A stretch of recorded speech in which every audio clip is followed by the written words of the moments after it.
And hello, I want to talk to you about what it is to be a leader. As a business owner and entrepreneur, we are leaders and we want leaders on our teams. And there's different types of intelligence. There's an intellectual intelligence and then there's emotional intelligence. And how we are emotionally intelligent has a big factor on how we are as leaders, and especially in these current times with what's going on in the world. So that's what I want to talk to you today about. So welcome. If you're joining me live, please say hello and let me know where you're coming from and how you are. And if you're on the replay, then let me know that too, and I'll come back and love to shout out to you afterwards. And if we haven't met before, my name is Dodd, and I'm here to inspire, encourage, train, educate, whatever I can, so that you can leverage the power of social media and bring your business online and build it that way.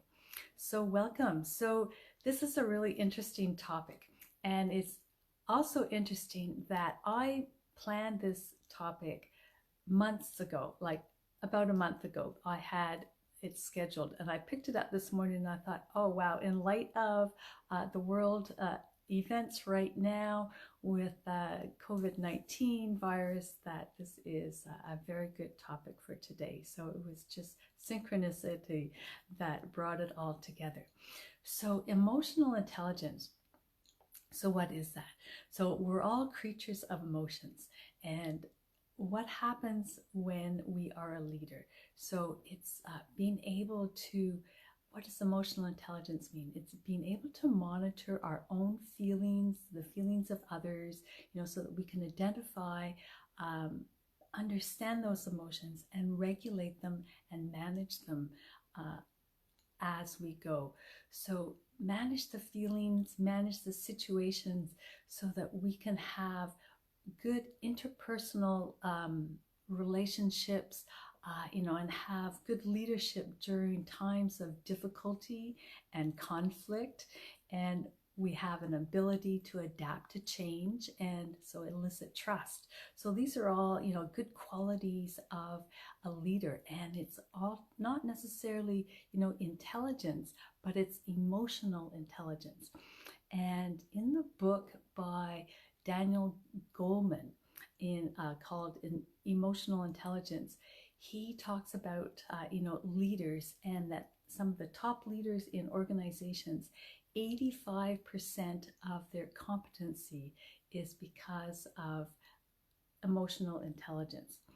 So, and that makes a huge, huge difference. So, it's not so much, the technical skills that you have, but it's how, your ability to manage people and manage your own emotions and elicit trust and that kind of thing. So that's huge.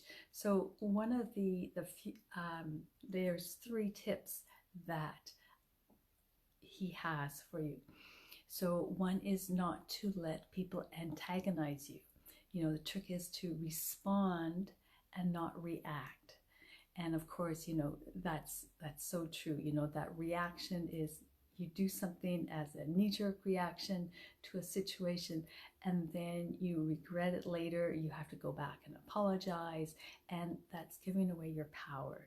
So take that breath and respond rather than react, of course. And then don't decide anything in anger. And this is so important, because there's 2 parts to our brain. There's the emotional side, which is that fight or flight and knee-jerk reaction and just go. And then there's a logical brain. And when the emotional one is kicking in, when you're high in emotions, your logical brain is not operating well. And so that's why it's very bad to make any kind of decisions when you're in that emotional state. So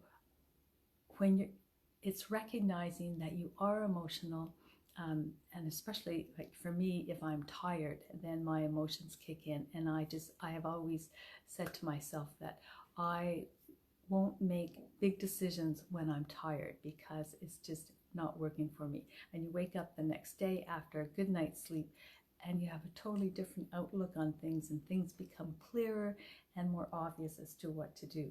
So deciding things in anger or emotional or tired is just not the way to go. So just wait until you walk away. And so, cool off, walk away. And so, of course, the other part to that is putting yourself into some kind of behavior, walking away, which is something that you can control, and then that settles everything down. And the third tip that he has is not taking yourself too seriously. Having, that humbleness or putting humor into things, can really break things down. And so how does this relate, especially now, to the situation that's going on in the world right now? So of course, the biggest message is staying calm. There's so many reasons for that, like the panic just doesn't work, hoarding things doesn't work. And part of the staying calm is you're not doing yourself any good by doing that, because by panicking, you're building up a stress in yourself. And when you build up stress, then your immune system is compromised. So, and right now, the best thing you can do for yourself is to have a good immune system, by having lots of sleep, washing your hands with, a good quality sanitizer or soap. Not necessarily antibacterial, because we're dealing with a virus here. So, and eat healthy, have your supplements. So we want to build up your immune system. So by panicking, you're stressing yourself, and stress lowers your immune system. So the first part is just to stay calm. And I know it's challenging these days. There's a lot of change. People are resistant to change, but there's also opportunities. There's time for your family, time to catch up on work, time to catch up on maybe your hobbies or your reading or whatever it is that, and this is part of being a leadership too, is to be resourceful. For example, I've had a few workshops that have been canceled, but now we're going to do it virtually, via the internet. And that brings me into the next part of this, is gratitude. That, my heart goes out to all those who have been contacted with this virus, and I hope that, they come through this. For the rest of us, there's a lot of inconvenience, but overall, we have to understand that this is kind of a worldwide emergency situation, and I've dealt in emergency situations. I've been an emergency worker, and it's really nice when agencies come together and build, a solution to things.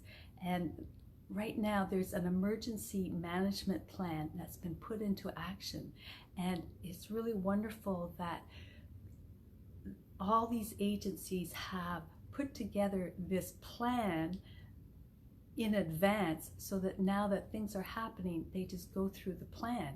And that all these agencies across the world and businesses are coming together and making it work for the rest of us. Like, for instance, the airlines, are making it so easy for you to cancel. Same with hotels and businesses. So they're responding in the best way they can. Businesses are doing their very best to change things around so that, we can all, work through this. So I am very grateful for all that. And also the medical system. Like, imagine, in the early 1200s, 1300s, when plagues were going through, they didn't have the medical system to identify, who has it, who doesn't, how it's being spread, and all that kind of thing. Now, we have so much more information about it, and that we can communicate and understand what's going on and make decisions, as a a far-fetched agency and worldwide and country to country. So, oh, hi there. Thank you for joining me. Great to see you on. So, yes, so I know there's a lot of inconveniences, but, just take that in stride. Don't panic, stay calm, and be grateful for, all the things that we do have. We have the internet. We are still communicating with each other, and there's a change. We have to change the way we do things a little bit, but there is a light at the end of the tunnel, and this too shall pass. So the biggest thing is stay calm, keep that emotional intelligence in check, and get out and go for walks in nature, and just stay healthy and look after yourself, look after your family. So that's just my message for today, and my humble opinion and take on the situation. So I look forward to seeing you again on Wednesday at approximately 9 a.m. Pacific time. And until then, take care and enjoy the rest of your day. Bye for now.